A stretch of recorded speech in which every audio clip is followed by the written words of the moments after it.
right as I'm about to start talking. Every time you're ready to go. Yeah. Swarm comes in. Alrighty, as the last of you all trickle in. Is it working? Is it on? There we go. Seems like it's picking me up. All right, cool. Our next speaker doesn't even have a bio for me to pretend to read, so our next speaker will just be Andrew Fox.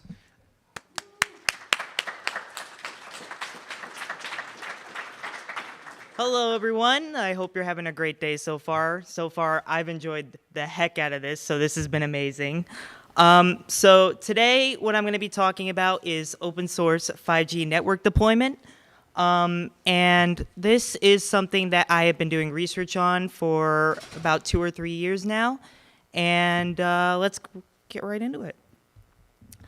So a little bit about me, just really quickly. I am a recent graduate of SUNY Polytechnic Institute. I have my bachelor's in network and computer security. While I was at school, I was doing research on 5G networks for about 3 years with one of my professors. And during that research, I made about 2 publications, which are available on Google Scholar. If interested, it covers kind of the same thing that we're covering today. So yeah, that's a little bit about me. So 5G. 5G is the 5th generation of mobile networks. I know this is basic knowledge. I want to cover it. Compared to 4G, there is 100 times traffic increase. And 5G is in high demand because of its high bandwidth performance and speeds. Everyone seems to need that nowadays, especially in this fast-moving world. We all need high bandwidth performance for our networks when we're traveling and things like that. So yeah, that's a little bit about 5G. So how we're going to make this 5G simulation or deployment happen is there's a collection of open source tools. We call this OpenAI Cellular. They basically did research on a bunch of open source tools that are out there and kind of put them together and made it so they can basically simulate a 5G network right from your own device. And this could be a laptop, it could be servers, it could be pretty much anything. As long as you have Ubuntu as an operating system, you can run a 5G network right from your device. So that's pretty cool. And their main focus is on the research and development on AI-enabled cellular networks.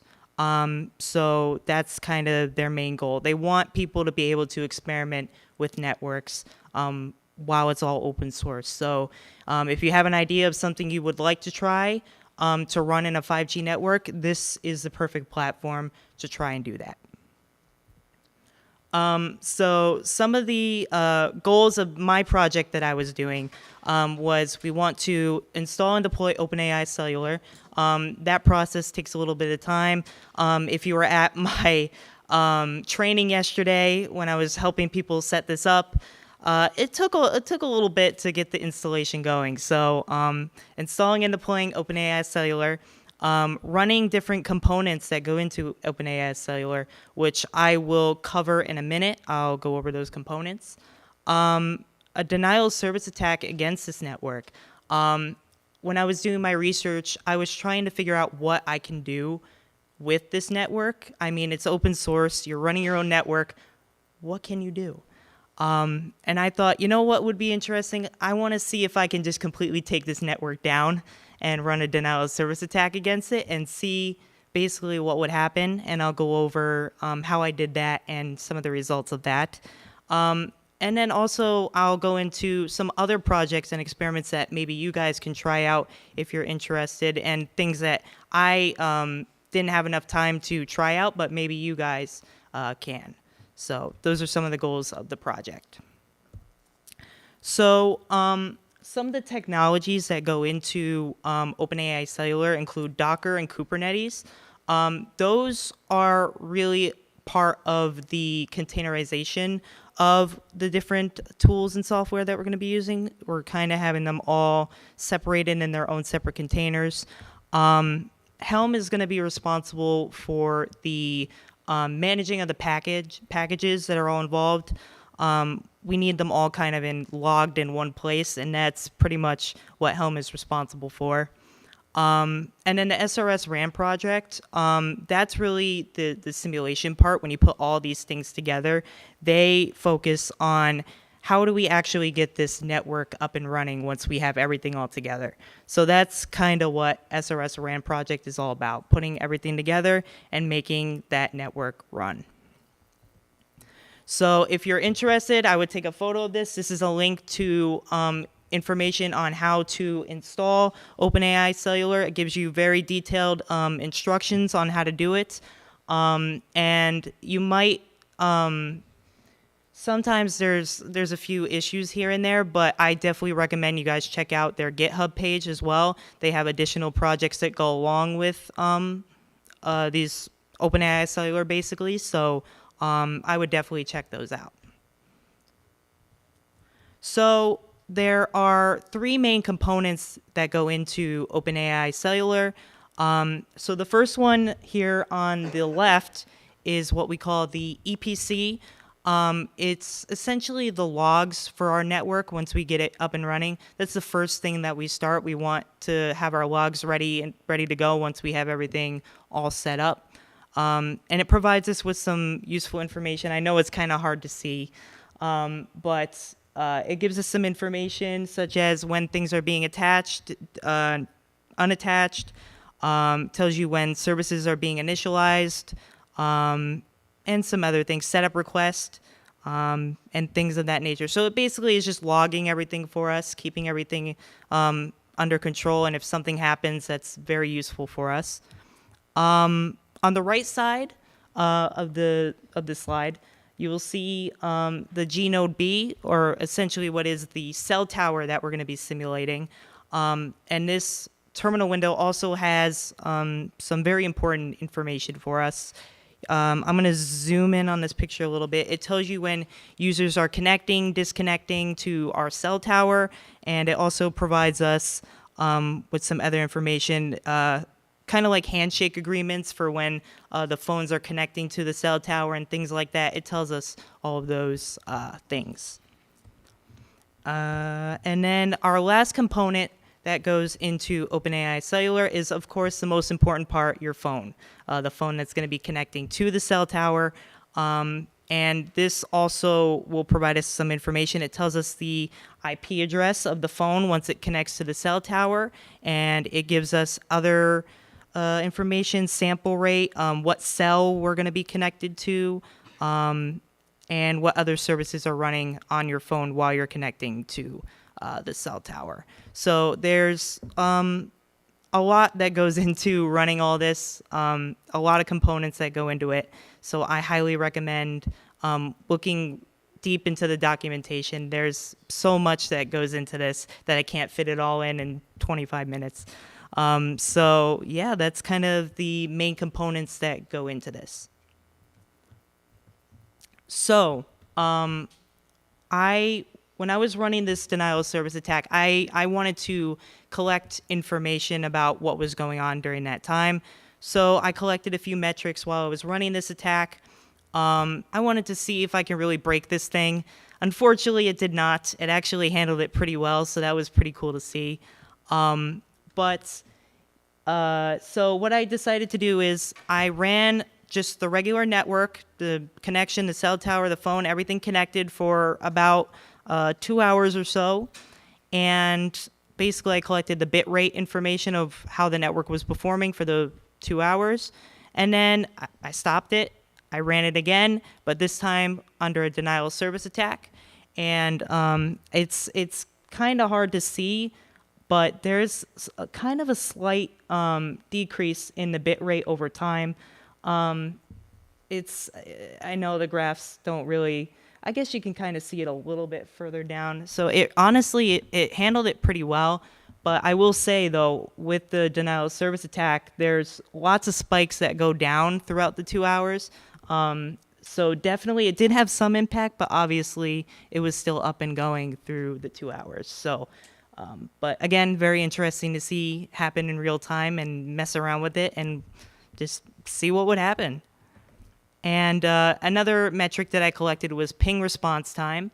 I decided to essentially ping the cell tower for 2 hours along with collecting the bit rate. And same thing, run it normally for 2 hours, run a denial of service for 2 hours. And as you can see, there were some large spikes that were going on during this attack. And at some points even going above 750 millisecond response times. So there is definitely an impact on ping response time throughout that attack. So that was very interesting to see. So some other projects that we can get into, they offer a feature where you can do network slicing with 5G. So essentially, if you want to set it up so, for example, let's say we're running a business and we have certain users that we don't want basically talking to each other on that network. So we can essentially just split up the network, have our regular employees on this part of our 5G network, have a part of, HR on this part of the network, essentially just splitting it up for us. So it's interesting to see how that process goes along while you are running that. So they have instructions on that on the website as well. And I think that's pretty cool that you can mess around with it. And you can set it up to do as many slices as you want. You can do like 1,000 slices and have the worst, bit rate of all time. Yeah, it's pretty cool. And then also they have a testing platform where actually you can run your own code essentially, and you can run it within the network and see what happens. So this picture kind of shows you what the testing platform looks like. There's going to be an actor, which is going to be the cell tower or device, and you can basically upload your script or code or whatever you have onto it, and it will collect metrics for you. For my experiment, I figured it would just be easier to collect that information and put it in like a spreadsheet and do that. But they have the option where it will create the graphs for you in the end. And you can collect basically a bunch of different metrics that you want. You can set up your own custom metrics, which I think is really, really cool. And also it provides you with logs of what's happening while you're running these things.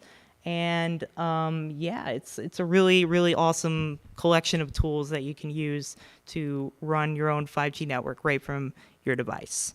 So let's see. I'm going to really quickly pull up a video of kind of the installation process, so you guys can get an idea of how this process works. So let's see. So there's different parts that go into this. Okay, give me 1 second. Okay, so the first part is running the EPC through, so basically each of the components are going to be running on different terminal windows. So what I do is I have maybe about 6 or 7 different terminal windows open on Ubuntu, and I have everything all ready to go. So on the website, it tells you exactly what to put in on each terminal. So for this first one, we're essentially setting up the EPC to run, which again is our logs for our network. And then once we have our EPC, I'm copying over that so it can set up the EPC. And then next we have our gnodeb, which we have to export some information before running that command to get that up and running. It needs some additional information. So I'm copying that, put that there. And then last but not least, the user equipment after this. That's going to be, again, in a separate terminal.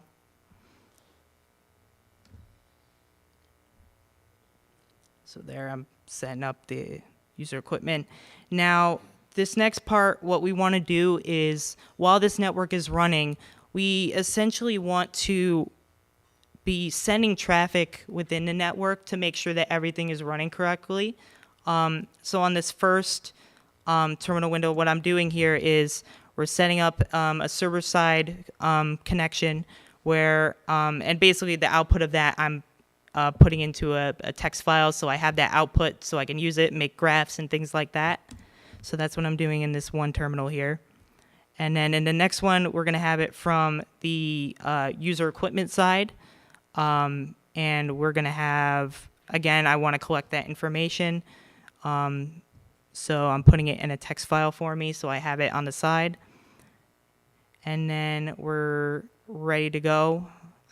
What I like to do is I like to have everything set up and all ready to go in each terminal, so I can just go, okay, this terminal is running. Okay, let's move on to the next one until all of them are connected. And then also, if you want to collect ping response time, which that's what I'm doing here, I'm pinging the cell tower in this scenario. So that's essentially what I'm doing there. And hold on, so here is where I actually get the 5G network up and running. So first, the EPC. I'm going to hit enter, and then that's what it shows up at first when you first run it. Now what it wants us to do is it's waiting for us to start up the cell tower. So here we are going to run our Geno B, or the cell tower.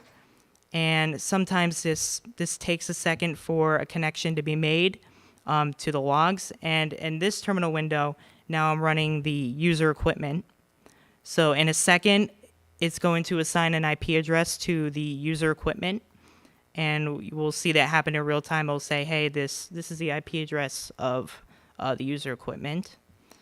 Sometimes it takes a second. Okay, so I pause it. It says a found cell. And it tells us that a connection has been made, and this is the user equipment here. So it's saying a connection has been made to the cell tower. It tells you the sample rate, and it's, hold on, go back 1 second. When the user is connected, it also will say that in the Gnode B, it'll say, hey, this user just connected to our cell tower. So that's essentially what that's going to do. And now what I'm going to do is I'm going to be running traffic on the network in these two terminals to make sure that everything is running correctly. And as you can see, there's responses. So that means that traffic is being sent between the cell tower and the user equipment, which is exactly what we want. And essentially you have your 5G network running on your device. So, and again, there's a testing platform that you can utilize with this to collect even more information. And yeah, this is a really cool collection of open source tools. And I hope you guys really get to test it out, try it on your own, see what you can do with it, be creative, come up with something. Yeah, basically, and if you want to connect with me, I am free to ask, any questions, send me an email. I'm here to help you guys, and I really appreciate the time, guys. Thank you so much.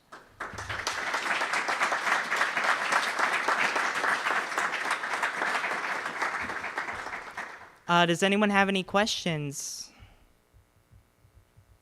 Yes. Did you take that picture this morning? No, this is actually, no. Oh, yeah, that's a good point. No, I didn't take that this morning. This was when I was at my school, last week of school.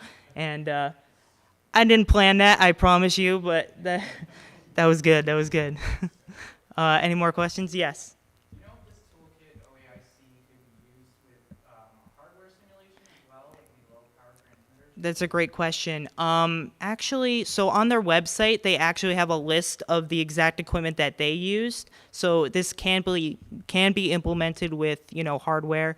It's a little pricey, but you can buy alternative, cheaper equipment for that. And yeah, you can have that running right from your house. You just set it up. Yeah, and all the instructions are right on their website, so you can set that up. So if you're actually going to be using the real equipment, yes, you do have to. There's a whole process for that. But if you're just running it right from your computer, like I did, there's absolutely no problem. This is all virtualized. It's all right on your computer, so no worries about that. But hardware, do worry about that. Any other questions? Yes. Can you simulate what? Yes, actually, yeah, you can. There's instructions for that on their website as well. It's all right there. Yes, but they do. Yep. Any other questions? Yes. What would be the consequences if I did that, like with the hardware? Well, okay. Maybe. Yeah, you want to make sure that you're not interfering with any other devices that are in the area. There's a whole process of things that you have to do before you do that. Yeah, that's all I'll say about that. So to give you an idea, every piece of spectrum in every country is managed by the Federal Communications Commission of that country. So even if you weren't in the US, you would need to get a license to transmit on those frequencies to do it legally. And then if you were caught doing it illegally, I think the fairly standard fine from the FCC is $10,000 a day for every instance of whatever you're doing wrong. And then they would have a long talk with you if you ever showed up. And for some frequency bands in the United States, they won't necessarily come after you for violating it because you're not really impacting anybody's business to do it. This, you would be impacting Verizon, T-Mobile, AT&T, Nextel. Yeah. So please be careful. Please, I do not take responsibility for what you guys do with this. Please. Okay. But yeah, any other questions? And again, if questions come up later, you can always email me. I'm available, and connect with me on LinkedIn, all that stuff, okay? All right. If you were doing it quietly in your basement, the range is just inside that room, no one would even know you're doing it. So Yes. Right. Maybe you should just do ham radio. Yeah. Right. The one thing that I wasn't gonna say ham radio, but amateur radio overlaps on some of those bands Right. that they transmit on Right. as a secondary user. Right. And under your amateur call, you wouldn't be able to encrypt it, but you would still be able to use it. We just have to make sure the technician license gives you rights to frequencies and bands from basically 50 megahertz up to 475 gigahertz, and anything above 475 gigahertz is free for everybody to use. But I'm saying nobody's using that right now. Right. Most of this stuff in 5G is, and the reason why you can't really use an SDR for it is the low end is like 6 gigahertz, and there's a 10 gigahertz band, and you might be able to use some of those frequencies with like a down converter. Yeah. But you still have to have the equipment that transmits on those frequencies. And also, I will say on their website, you can reach out to the people who are part of the development. They're very nice, and they can help you guys with setting up actual hardware if you want to do that. They're the perfect people to ask about that. Yeah. Any other questions? No? All right. Thank you guys so much. I really appreciate it.